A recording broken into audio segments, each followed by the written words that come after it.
श्री स्वामी समर्थ। तुम्हा सर्वांचं माझ्या यूट्यूब चॅनलवरती अगदी मनापासून स्वागत करते। तुमच्या मनातील सर्व काही चांगल्या इच्छा स्वामी महाराज नक्की पूर्ण करो हीच स्वामी चरणी प्रार्थना करते आणि आजच्या व्हिडिओला सुरुवात करते। आजचा व्हिडिओ हा खूप महत्त्वाचा आहे, खास करून महिलांसाठी, कारण महिलाचं आणि स्वयंपाकघराचं जे नातं आहे ते अतूट असं नातं आहे आणि आजचा व्हिडिओ स्वयंपाकघर आणि महिलांच्याच बाबतीत आहे। त्याचबरोबर स्वयंपाकघराचे काही गुप्त नियम मी तुम्हाला सांगणार आहे। त्याचबरोबर आणखीन एक नियम सांगणार आहे, ते म्हणजे आपल्या घरामध्ये पंचमहायज्ञ नित्य नियमाने झालंच पाहिजे आणि प्रत्येक स्त्रियांनी हे पंचमहायज्ञ करावाच, जेणेकरून आपल्या घरामध्ये माता लक्ष्मीचा, त्याचबरोबर अन्नपूर्णा देवीचा आणि आपल्या घरातली सुख शांती समृद्धी वाढावी याच्यासाठी हा पंचमहायज्ञ आपल्याला दररोज नित्य नियमाने करायचा आहे।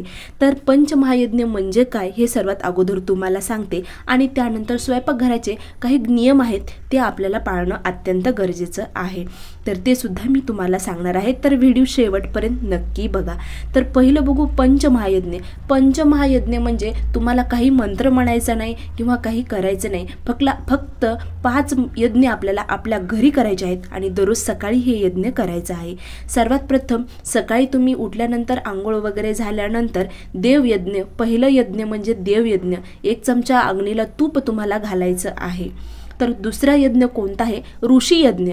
गायला घास घालायचा आहे। ज्यावेळेस तुम्ही स्वयंपाक बनवताल त्यावेळेस सकाळी तुम्हाला पहिला नैवेद्य, ज्यावेळेस तुम्ही पहिली चपाती करतात ती गाईच्या नावाने करायची आहे आणि गाईला ती चारायची आहे। तर तिसरे यज्ञ कोणता आहे? तर मनुष्य यज्ञ। अतिथी पाहुणा कोणीही तुमच्या दारावरती आला किंवा तुमच्या घरात आला तर त्याला चहा पाणी आणि त्याला जेवण करून त्याला संतुष्ट करा। तर तुम्हाला तिसरा यज्ञ करायचा आहे म्हणजे मनुष्य यज्ञ। आणि चौथा यज्ञ म्हणजे पितृयज्ञ। कावळ्याला तुम्हाला दररोज कावळ्याला 12 वाजल्याच्या नंतर एक घास द्यायचा आहे, घास टाकायचा आहे। आपल्या गच्चीवरती कुठेही कावळे येतात तर तिथे त्यांना नेऊन एक घास आपल्याला कावळ्याला द्यायचा आहे। आणि 5वा यज्ञ आहे भूतयज्ञ। तर भूतयज्ञ म्हणजे आपल्याला मुंग्यांना साखर टाकायची आहे। भिंतीच्या साईडला तुम्ही मुंग्यांना थोडीशी साखर, दररोज तुम्हाला हे 5 यज्ञ करायचे आहेत, म्हणजे पंचमहायज्ञ तुम्हाला नित्य नियमाने तुमच्या घरामध्ये झालेच पाहिजेत। अतिशय सोपे आहेत आणि लाभ त्याचा खूप खूप आहे। तर तुम्ही नित्य नियमाने महिलांनी नक्की हे पंचमहायज्ञ आपल्या घरात करावेच। आता दुसरी गोष्ट, स्वयंपाकघराचे काही गुप्त नियम आहेत, जिथं आपण स्वयंपाकघर म्हटलं की अन्नपूर्णा देवीचा वास असतो आणि खरंच आपल्या घरामध्ये अन्नपूर्णा देवी असायलाच पाहिजे।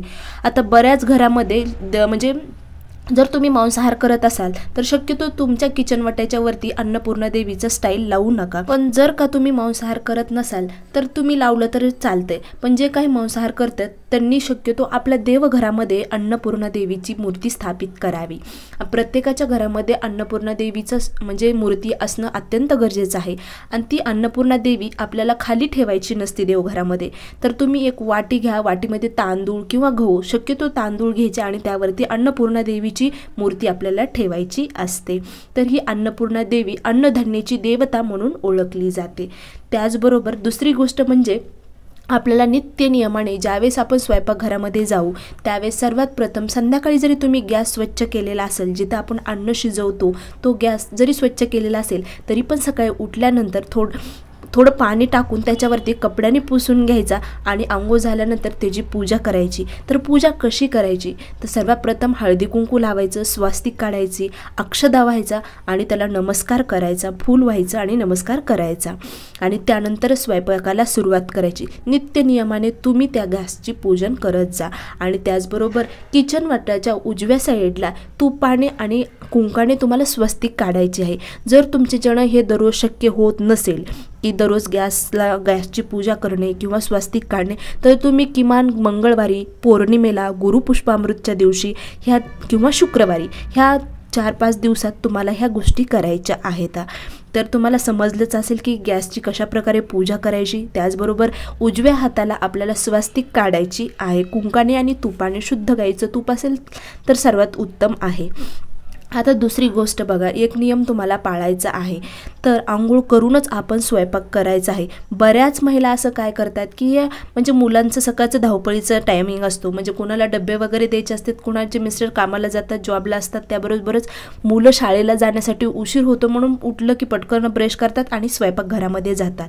तर ही चूक अजिबात करू नका. सर्वात प्रथम स्वतःला स्वतः आंघोळ करून घ्या, सुशोभित व्हा, स्नान करा आणि त्यानंतरच तुम्ही तुमच्या किचनमध्ये प्रवेश करा आणि स्वयंपाकाला सुरू करा. असं जर केलं तर तुम्हाला सर्वात उत्तम फायदा तर होईलच, त्याबरोबर तुम्ही जर आंघोळ न करता स्वयंपाक बनवला तर तुमच्या घरामध्ये कधीही बरकता येणार नाही. सतत तुमच्या घरामध्ये काही ना काही अडचणी होतील, तुमच्या पतीची सुद्धा प्रगती होणार नाही, आर्थिक दृष्ट्याने त्यांचं नुकसानच होत असते. जर करती स्त्री जर घरातील असं पारुषा अंगाने जर स्वयंपाक बनवत असेल तर त्या घरामध्ये लक्ष्मी मातेचा वास अजिबात राहत नाही, त्याचबरोबर अन्नपूर्णा देवीचा सुद्धा वास राहत नाही. त्यासाठी आपल्याला आंघोळ करूनच स्वयंपाक करायचा असतो. आणि स्वयंपाक करताना नामस्मरणाचे महत्त्व आहे. आपले परमपूज्य गुरुमाऊली सांगतात, ज्यावेळेस घरातली करती स्त्री स्वयंपाक बनवत असते त्यावेळेस तिनं श्री स्वामी समर्थ, गायत्र मंत्र या नामाचा जप किंवा नामस्मरण करावे, कारण त्याचा प्रभाव त्या आपल्या अन्नावरती पडतो आणि जी काही आपल्या तोंडातून शब्द नामस्मरण गेलेलं आहे त्याचा प्रभाव त्या अन्नावरती पडतो आणि तो प्रसाद तयार होतो एक प्रकारे आणि ते आपण ग्रहण करतो. याच्यापेक्षा आपल्याला दुसरं पुण्य काहीच नाही असं आपले परमपूज्य गुरुमाऊली सांगत असतात. त्यामुळे प्रत्येक स्त्रीनं ज्यावेळेस ती स्वयंपाक करत असेल त्यावेळेस किमान तोंडातून नाही बोलता आलं, तोंडातून जरी त्यांनी नाही बोललं किंवा त्यांनी जर जप लावला, मोबाईलवरती लावा, टी व्हीवरती लावा, सगळ्या गोष्टी अवेलेबल आहेत, तर तुम्ही तो मंत्र लावायचा, गायत्री मंत्र लावा किंवा श्री स्वामी समर्थ मंत्र लावा, मृत्युंजय मंत्र लावा आणि मग स्वयंपाक करा. अतिशय चांगली गोष्ट आहे ही. त्याचबरोबर दुसरी गोष्ट म्हणजे ह्या गोष्टी नित्यनियमाने करायच्या आहेत. फक्त तुम्हाला गॅस वगैरे दररोज नित्यनियमाने स्वास्तिक वगैरे काढता नाही आली तर तुम्ही किमान मंगळवारी आणि शुक्रवारी करा. आता तिसरी गोष्ट सांगितली, आपल्या परमपूज्य गुरुमाऊली म्हणतात, ज्यावेळेस तुम्ही अन्न ग्रहण करताल त्यावेळेस दक्षिणेकडे तोंड करून बसू नका.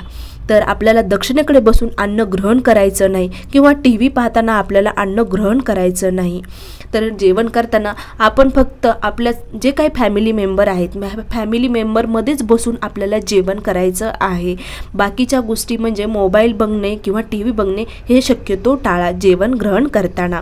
आता कसं आहे ना, अशा छोट्या छोट्या गोष्टी जर तुम्ही घरातल्या कर्त्या स्त्रींनी महिलांनी जर पाळल्यानं तर येणारी पिढीसुद्धा त्याचं अनुकरण नक्कीच करेन आणि बरोबर आपल्या घरामध्येच आपल्या लक्ष्मी मातेचा वास राहील, घर सुख समृद्धी आनंदाने ऐश्वर्याने प्राप्त होईल. त्याचबरोबर अन्नधान्याची देवता मानली जाणारी अन्नपूर्णा देवीचा सुद्धा आपल्या घरामध्ये सतत वास राहील. अशा छोट्या छोट्या गोष्टी आहेत की आपल्याला ते विसरतात आणि आपल्याकडून नकळत काही ना काही सतत चुका होत असतात. त्यामुळे आपण आपल्या पुढच्या पिढींना काहीतरी शिकवण्यासाठी अशा छोट्या छोट्या गोष्टीचे नियमाचे पालन करणे सुद्धा गरजेचं आहे. तर या प्रकारचा आजचा व्हिडिओ होता. व्हिडिओ आवडला असेल तर तुम्ही नक्की लाईक करा, शेअर करा आणि सबस्क्राईब करायला मात्र विसरू नका. श्री स्वामी समर्थ. जय जय स्वामी समर्थ. अवधूत चिंतन. श्री गुरुदेव दत्त.